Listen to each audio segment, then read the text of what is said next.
Hello, I'm Adam Hayes, and I wanted to take a moment to share something that my daughter said regarding current events. I know that in my last video I was really negative, and that's not how I care to be, so I thought with this one I would share some of her infinite 5-year-old wisdom.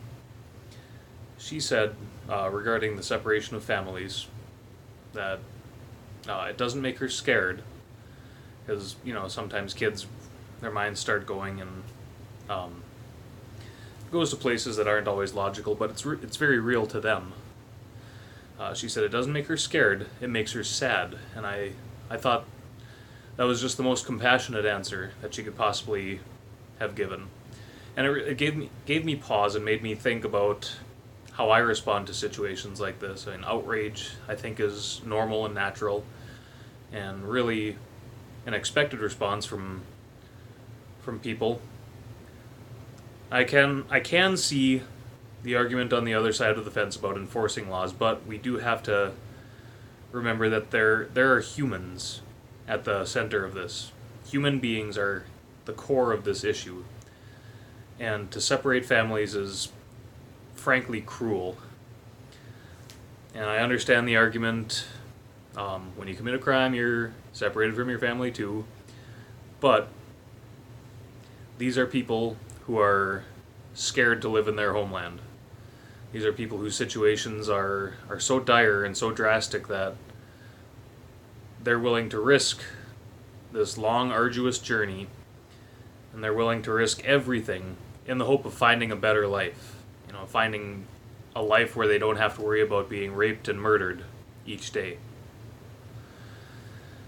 So, I think the response of a 5-year-old is truly perfect and really in line with the teachings that I try to follow and that we all try to pay attention to. At least,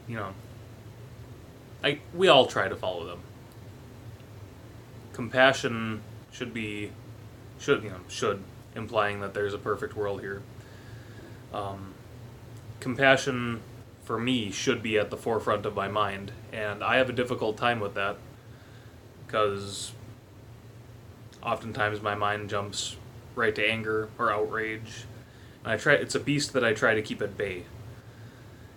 So for today, I'm going to do my best to remember the answer of a 5-year-old, and don't feel scared, don't feel angry, just feel sad for the heartache that is being caused through the separation of these families. Outrage is good.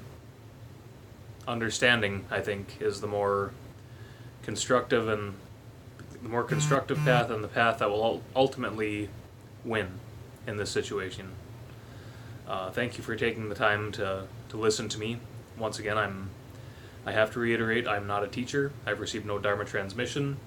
These are just things as I understand them, as they come up and as they pop into my brain. So thank you for taking the time to listen to me.